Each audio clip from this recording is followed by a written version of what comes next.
We're back, people. Hello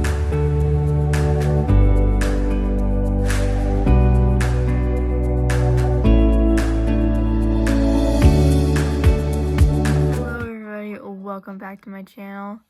Been a while, so honestly, welcome back, if we're being honest. I'm back. It is a new year. Better than to start off the new. I know it's like a bit late into the new year. It's like literally almost halfway through January at this point, but you know what? It's fine.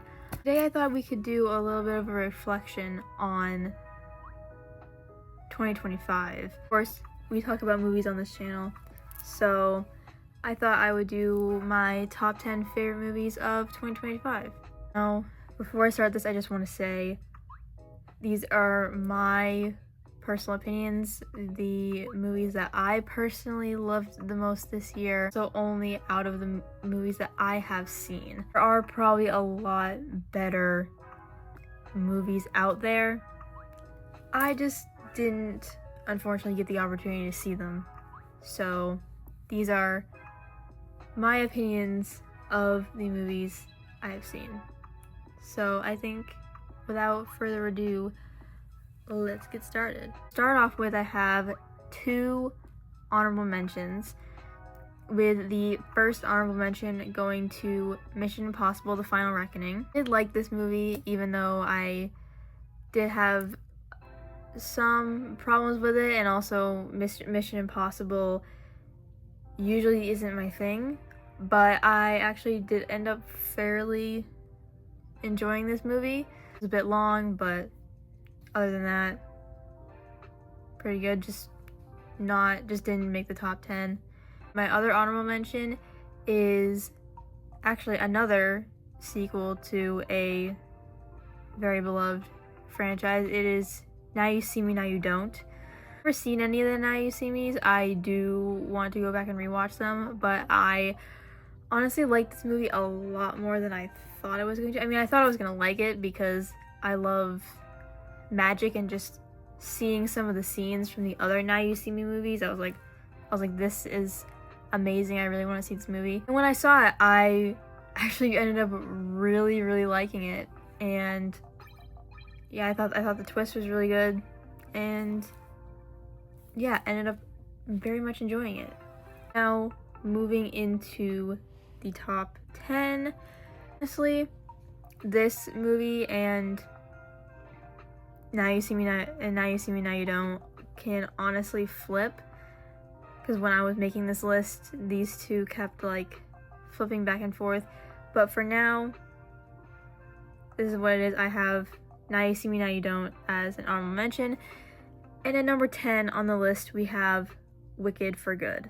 Now, is this movie probably going to be on most people's top 10s? Probably not, because I know that to most people, and honestly to me included, I honestly thought that this movie was going to be a lot better, maybe as good, if not better than Wicked Part 1. I feel like I enjoyed it more than most people, because it made it on this list. I just was the tiniest bit disappointing. I mean, I knew what the second half of the play was, so going into it, I kind of knew like what to expect, because I knew the play and I knew that part 2 wasn't going to be as strong as part 1. Yeah, there are a couple things with the plot that don't really line up, and is kind of messy. I think there were a lot of stuff that worked for me as well. I personally really liked a lot of the music in it. I mean, obviously, No Good Deed and For Good, and As Long As You're Mine, honestly, were the standouts for me. But I also liked Wonderful. I liked Thank Goodness. Like, I liked a good bit of the music. I thought that obviously the acting and the performances from all of, Cynthia, Ariana, Jonathan Bailey, I think all of them did amazing performances. I felt emotional, obviously, I felt obviously the most emotional at For Good, because I love that song, and For Good is honestly probably my favorite wicked song out of the whole entire show with both part 1 and part 2, so that part made me emotional. I did enjoy this movie a good bit. It just, again, wasn't as good as the first one and ended up being a bit of a disappointment. Number 9, I have the live action How to Train Your Dragon. Again, I feel like a movie that might not be on most people's top 10 list, but I personally really enjoyed this movie. And I know a lot of people say that it was unnecessary and we didn't necessarily need a live action remake of How to Train Your Dragon, but we did get it.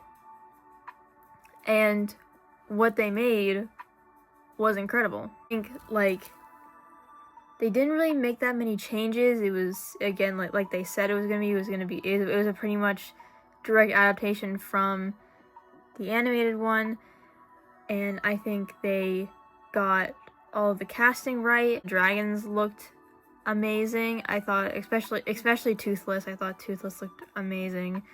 Loved what they did with it, and yes, it may not have been the most necessary thing. And did they do it to make money? Yes. Was what they made good quality and a good movie? Also yes. So there's that. Number 8, I have Frankenstein, the Guillermo del Toro Netflix movie. I thought this is really good. I personally really enjoyed it. I didn't think that Jacob Elordi would necessarily be the best Frankenstein, but I was wrong. I thought he was really good. Or Jacob Elordi was Frankenstein's monster, I should say. And Oscar Isaac as Dr. Frankenstein, I thought was incredible. Obviously, it's Oscar Isaac. I feel like he's just amazing at everything that he does. I thought it was like a really well done movie and made me, even more fascinated in those kinds of things like that. Already, I was already kind of familiar with Frankenstein, but I didn't really know that much about it, so and it was good. It was fun to kind of just learn the lore and stuff behind Frankenstein. I thought it was cool. So yeah, pretty good movie, and it's number 8 on this list. Number 7, I have Weapons. This movie is a horror movie that I didn't necessarily know that I needed or wanted, but I got, and it was amazing. I loved, obviously, it starts out as, this, typical, missing kids story, but there's the, kind of newer, mysterious part to it that is, all of these kids disappeared the same night at the exact same time, and they're all doing this, weird run thing with a different, the way they split the movie up, and it was, between all these different people's perspectives until you get to, the kid's perspective, which I thought was which I really liked too, is that, that was when, we finally kind of ended up solving it, was when we finally got to, the kids' point of view, because obviously kids are a lot smarter than adults in a lot of these situations. I thought it was really well done, and not the typical horror movie that I thought it was going to be. Number 6, have the first superhero movie on this list, and definitely won't be the last superhero movie on this list, and that is Thunderbolts. I absolutely love this. I didn't really know what to expect going into Thunderbolts. I mean, I knew it was going to be from what I knew, it was just going to be kind of the anti-hero kind, not really villainous, but more anti-hero kind of Marvel characters, and they were going to be forming a team. And I saw that it was going to be a team of Yelena and Bucky and Red Guardian and John Walker and Ghost and all these characters. I was like, cool.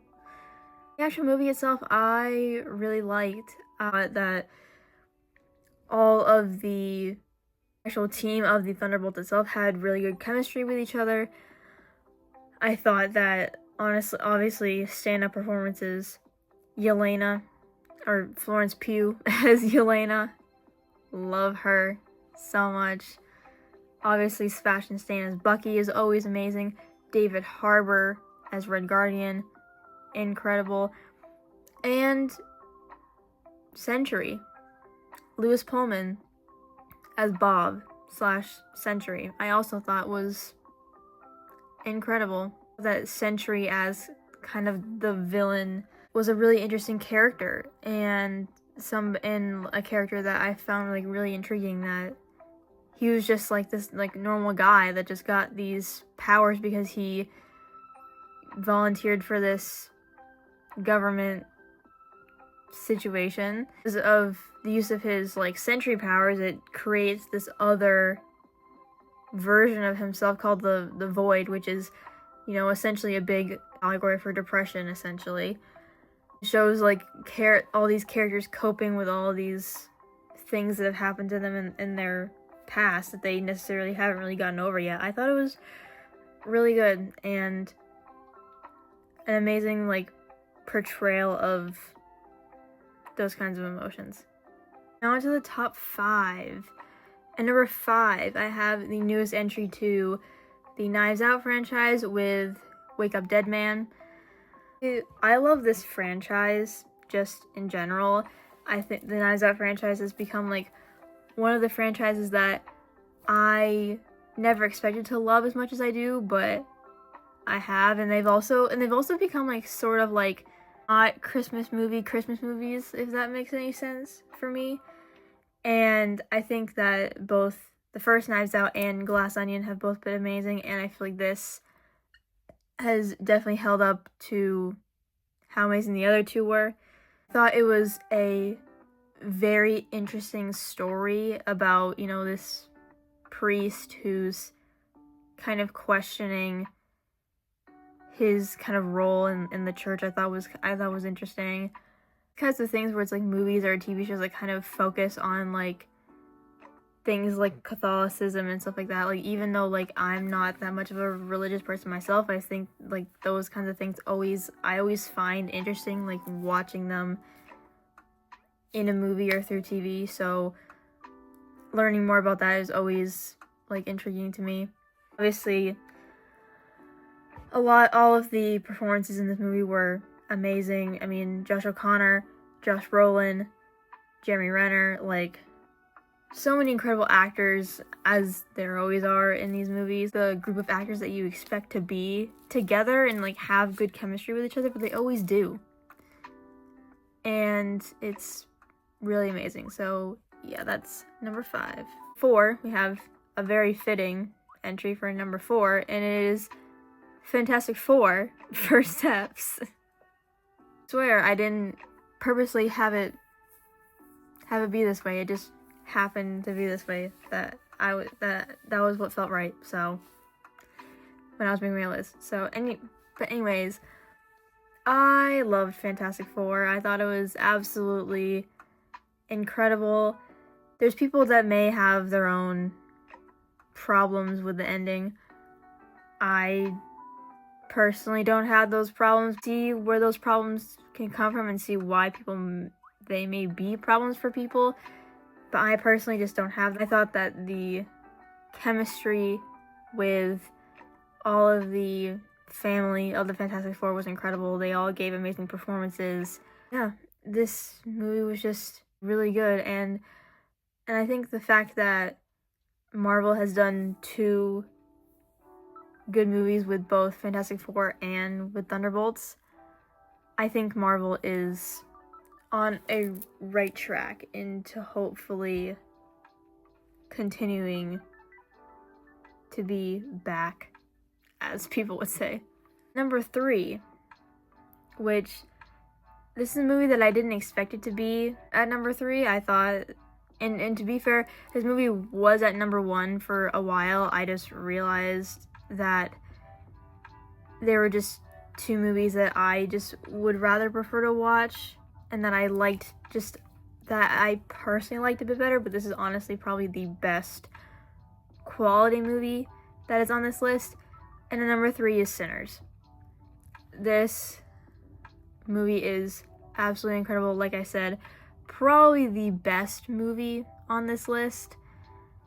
It's just so incredibly well done. Michael B. Jordan does so good at portraying twins, which I never thought I would see Michael B. Jordan portray twins, but here we are. The environment and the vibe of this movie is just so good. I mean, I thought I would like it because it is vampires and I do like vampire stuff, but it was just so good and I absolutely loved it. And it better get it's already started to get a bit of the awards that it deserves so far, but I really hope it gets the Oscars that it deserves, because or at least gets nominated, because Sinners deserves all the awards. Such an incredible movie. Again, like I said, these 2 movies that are above it, I just realized that I personally prefer and like just a bit better. But at number 2, the best animated movie of the year, it's K-pop Demon Hunters. This movie is absolutely incredible. I remember hearing like so much about this movie on on TikTok, and hearing the songs all over TikTok, and I was like, these songs are incredible. This movie looks incredible. I need to watch it. And when I finally did get around to watching it, I was like, oh my god, I understand the hype. The movie is so good. I absolutely love it. Like I said, the music is incredible. I still listen to the music of this movie pretty much almost every single day. It's not even funny. I think the actual story of this movie is so good, and I think that Rumi as a main character is so incredibly amazing. Yes, absolutely love K-pop Demon Hunters so much. Again, it's already won, awards and stuff, but I really hope it gets the Oscar nomination, hopefully the Oscar win, because it's incredible. Number 1, it's Superman. It just has to be, at least for me personally. This movie was done absolutely incredibly. To be sitting in the theater and have the credits be rolling and me just be in total awe and shock of what I just saw on my screen. No, it's an incredible movie, and this movie was absolutely incredible. The DCU is already off to an amazing start, in my opinion. I can't not wait for what the future of the DCU has, including Supergirl next year and Clayface next year. Is what's made me a DC fan, honestly, which I never really have been that big of a DC fan before this, but I am in every way looking forward to the future of the DCU, because oh my god, was Superman incredible. But that is it for this video. I hope you guys enjoyed this, hearing what my top 10 favorite movies of 2025 were. Leave in the comments down below what your favorite movies of the year were, and make sure to follow me on my other social medias, including Instagram, TikTok, and Letterboxd. Instagram and TikTok are at Emma Talks Movies, and my Letterboxd is at EmmaFern14. So make sure to follow me on those. Make sure to like and subscribe to my channel. I'm hoping to honestly be more consistent with YouTube videos this year and have it not be just TikTok. So look forward to more YouTube videos this year, hopefully. And I will see you guys in the next one. Bye.